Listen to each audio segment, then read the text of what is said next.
जिनका बैंक में कोई खाता नहीं है, जिन्हें कैश में सैलरी मिलती है, बैंक से पर्याप्त रकम निकल नहीं रही है। ऐसे में इन कर्मचारियों के वेतन में इस बार देरी तय है। आइए आपको पहली तारीख का टेंशन दिखाते हैं।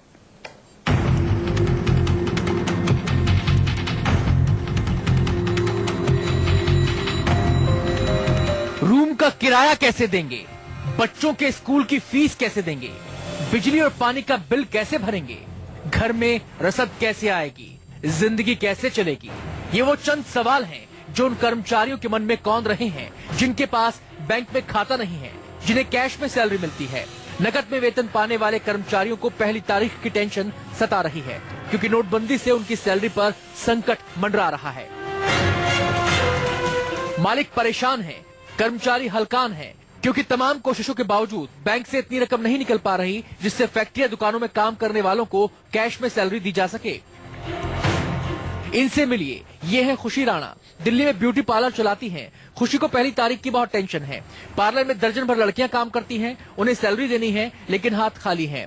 पार्लर में काम करने वाली लड़कियों के पास अकाउंट नहीं है। खुशी उन्हें हर बार कैश में सैलरी देती थी, लेकिन नोटबंदी की ऐसी मार पड़ी कि बैंक से जरूरत के मुताबिक पैसे निकल ही नहीं पा रहे। समझ में नहीं आ रहा अब क्या करें। दिक्कत ये है मैम, जितना हमारे पास कैश था, जैसे मोदी जी ने बोला सब कैश जमा कर दीजिए, वैसे हमने किया, सारा कैश हमने जमा कर दिया, लेकिन हम निकाल ही नहीं पा रहे। उस कैश का क्या फायदा जमा करने का कि मैं टाइम से निकाल ही नहीं पा रही। और घर में काम वाली है, दूध वाला है, मेरे को तो बहुत ज्यादा प्रॉब्लम, किस किस को कहाँ से मैं एडजस्ट करूंगी। हर महीने सैलरी देने के लिए खुशी को 70,000 रुपए की जरूरत होती है, लेकिन इस बार हाथ में कैश नहीं है, ऊपर से काम भी ठप है। ऐसे में इस बार सैलरी में देरी तय है। मुझे 1 तारीख की टेंशन मैम बहुत ज्यादा है, और मेरा ये पार्लर है, मुझको सैलरी देनी होती है जो कि मैं नहीं कर पा रही हूँ। बहुत ज्यादा टेंशन है मुझे। और मेरे करंट अकाउंट है, उसमें 50,000 तक निकाल सकते हैं, लेकिन बैंक जाते हैं तो वो हमें सिर्फ 10,000 दे के ही बना कर देते कि हमारे पास और नहीं है, कोई ना कोई बहाना बना लेते हैं। तो ऐसे, और एटीएम भी जाते हैं तो काफी लंबी कतार होती है, खड़े खड़े पूरा दिन हो जाता है, और जब मिलते हैं सिर्फ 2,000 रुपए, जिससे कि हमारा बहुत ज्यादा सब लोगों को प्रॉब्लम आ रही है। हम लोगों को बहुत ज्यादा प्रॉब्लम है, सैलरी कैसे पे कर पाएंगे। ये है सुरेंद्र, द्वारका की एक सोसाइटी के अध्यक्ष हैं। सोसाइटी में 2 दर्जन कर्मचारी काम करते हैं, सबको कैश में सैलरी देनी पड़ती है, लेकिन इनकी दिक्कत भी वही है, बैंक से पैसे नहीं निकल रहे हैं, बड़ी मुश्किल है। कैसे सैलरी दीजिएगा इस बार? सैलरी में बड़ी दिक्कत में हम अब सोच नहीं पा रहे कि कैसे क्या करें, लेकिन बीच बीच में कुछ सैलरी हमने दी है, क्योंकि खर्चा इनको भी चाहिए, सिक्योरिटी वालों को भी खर्चा चाहिए, किराया रहते हैं, फिर खाने के लिए चाहिए। कुछ तो हमने दिया थोड़ा थोड़ा करके, लेकिन पूरा हम भी नहीं दे पा रहे। सुरेंद्र कर्मचारियों को चेक देने के लिए तैयार हैं, लेकिन कर्मचारी लेने को तैयार नहीं। बहुत ज्यादा टेंशन है मैम, कोई चेक लेके खुश नहीं है, कोई लाइन में लग के खुश नहीं। बड़ी लंबी लाइनें हैं, एटीएम के बाहर पैसा नहीं मिलता, सबको अलग अलग कैश, सब ने कैश चाहिए। कैश इतना कहाँ से लेगा, कहाँ से देंगे? चेक देने के लिए हम तैयार है, लेकिन चेक वो नहीं ले पाते कि इतना कैश नहीं निकल पाता। तो जिस तरीके से सुरेंद्र जी ने बताया कि 1 तारीख की टेंशन इनको भी सता रही है, क्योंकि जाहिर तौर पर 1 तारीख को इतने लोगों को कैश दे पाना इनके लिए भी संभव नहीं है, क्योंकि बैंक के पास इतने पैसे नहीं है कि वो एकदम से किसी को इतने लाख रुपए भी दे पाए। कैमरा पर्सन रफीक के साथ पल्लवी शाह, दिल्ली न्यूज़ 24। आपने दिल्ली के उन कर्मचारियों का हाल तो देख लिया जिन्हें कैश में तनख्वाह मिलती है। अब चलिए माया नगरी मुंबई का रुख करते हैं। नोटबंदी से यहाँ के छोटे कारखाने बेहाल हैं। कुछ मालिक अपने कर्मचारियों को टुकड़ों में मेहनताना दे रहे हैं, तो कुछ सैलरी देरी से देने पर विचार कर रहे हैं। अब कर्मचारी काफी परेशान हैं। समझ में नहीं आ रहा कि घर का किराया कैसे देंगे, बच्चों की फीस कैसे भरेंगे, 2 वक्त की रोटी कैसे नसीब होगी।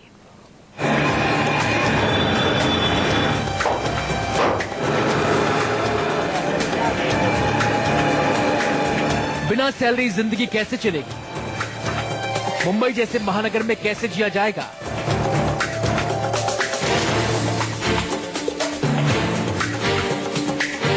इस कारखाने में काम करने वाले कर्मचारी भी इसी उधेड़-बुन में जुटे हैं।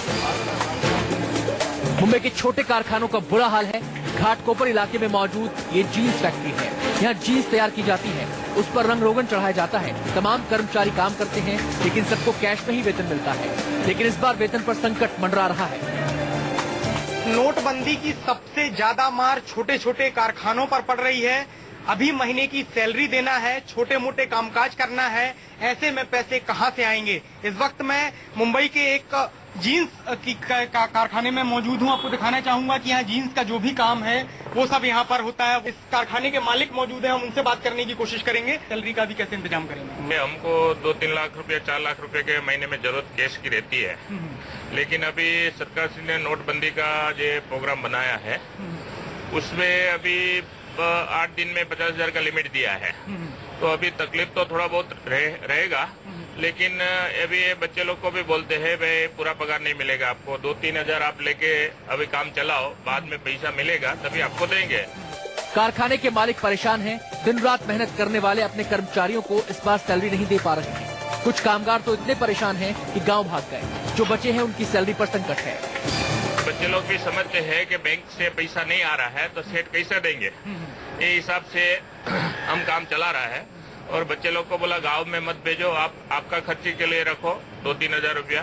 तो क्या है कि आगे समय अच्छा आएगा, ये हिसाब से बात करते हैं। कर्मचारियों को कैश में वेतन चाहिए, इसके लिए 4 से 5 लाख रुपए की दरकार है, लेकिन मालिक की मुश्किल ये है कि बैंक से पैसे निकल नहीं पा रहे हैं। लिहाजा इस बार इन कर्मचारियों को पूरी सैलरी नहीं मिलेगी, देरी भी तय है। अब छोटे कारखानों के मालिक और कर्मचारी सरकार से गुहार लगा रहे हैं कि कुछ तो इंतजाम करो सरकार। इंतजाम तो सरकार को करने का है। हमको इनको मालूम है हमारा करंट अकाउंट है, हमको पैसा देना ही पड़ेगा। नहीं देंगे तो हमारा कारखाना आदमी काम छोड़ के चला जाएगा। पैसा बिना तो काम करेगा नहीं। महीना 2 महीना बच्चे लोग भी समझते हैं कि सेठ के पास पैसा नहीं आ रहा है तो सेठ कैसा देंगे। तो सरकार को ये इंतजाम करना पड़ेगा कि 50,000 का लिमिट है, 1-2 लाख रुपया लिमिट 8 दिन में करना ही पड़ेगा। और सबको पैसा मिल रहा है, ऐसा काम करना पड़ेगा। वर्कर पर तो जैसे पहाड़ ही टूट पड़ा है। समझ में नहीं आ रहा कि काम करें या गांव चले जाएं, क्योंकि सैलरी कब मिलेगी, कैसे मिलेगी, ये तय नहीं। वो पैसा गांव लगाना पड़ता है, उसमें पैसा लगा नहीं पाया मैं गांव में। 1 महीने से गांव से फोन आ रहा है, मेरा नहीं लगा पाया पैसे के बिना। और पैसा तो बहुत कम हो गया, अभी बहुत तकलीफ हो रहा है पैसे के बिना। तो फिर कैसे इंतजाम करेंगे आप लोग, क्योंकि थोड़ा बहुत पैसा तो सेठ दे रहे होंगे। और जो थोड़ा बहुत दे रहा है उसमें हम लोग थोड़ा बहुत काम चला रहा है अभी घर का खर्चे के लिए। अरे वही पैसा गाँव नहीं भेज पा रहे हैं, थोड़ा बहुत मिल रहा है, खर्चा पानी इधर चल रहा है। तो अगर ऐसे ही चलता रहा तो फिर कैसे चलाओगे आप लोग? अरे तौर से आपने सुना कि इन लोगों को गांव पैसा भेजना होता है, लेकिन अभी वो कुछ कम खर्चे में पैसे में अपना खर्चा चला रहे हैं, लेकिन गांव पैसा नहीं भेज पा रहे हैं, अपने परिवार को पैसा नहीं भेज पा रहे हैं। लेकिन उन्हें उम्मीद है कि जल्दी इसमें सुधार आएगा और उनके जो मालिक हैं वो उन्हें पूरी सैलरी देंगे, ताकि उनका घर खर्च और बाकी परिवार का खर्च आसानी से चल सके। कैमरामैन प्रहलाद के साथ संकेत पाठक, मुंबई, न्यूज 24। तो नोटबंदी के बाद कारखानों और दुकानों की कमर टूट गई है, धंधा चौपट हो गया है।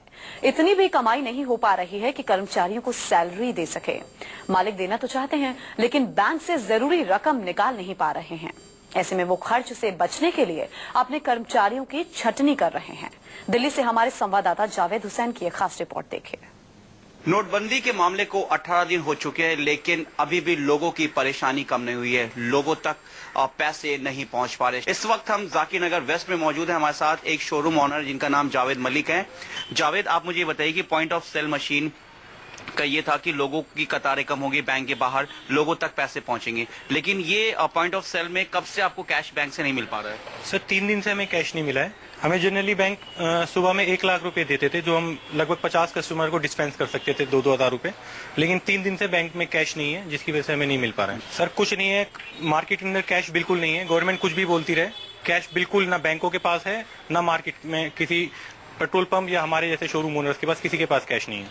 जावेद, पॉइंट ऑफ सेल के साथ एक परेशानी आपके साथ ये भी है कि 1 दिसंबर आने वाला है।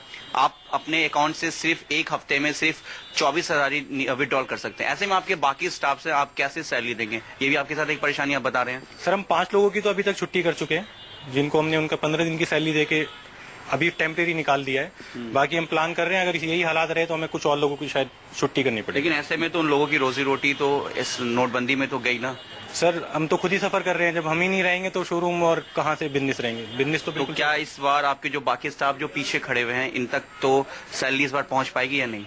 सर बहुत मुश्किल है। हमने तो सबको बोला है कि जैसे बैंक से डिस्पेंस होएगा 50,000 रुपए लिमिट है बैंक का, तो उसमें से किसी को 2-2, 3-3 हजार रुपए देके उसी से ही काम चलाना पड़ेगा। भाई आपके पास कार्ड है, आप पैसे लेने के लिए आए थे पॉइंट ऑफ सेल मशीन से जी। क्या आपको पैसे मिल पाया? आप नहीं मिल पाए। मैं अभी आया इनके पास मॉर्निंग में, तो मैंने इनको कार्ड दिया। मैंने कहा मुझे 2,000 रुपए चाहिए, बहुत जरूरत है। तो उन्होंने मुझे साफ मना कर दिया कि मैं बस। लेकिन बाहर एटीएम में भी पैसे नहीं है? वहाँ भी पैसे नहीं है। मैं पेट्रोल पंप भी जा चुका हूँ, 2 दिन से मैं परेशान हूँ।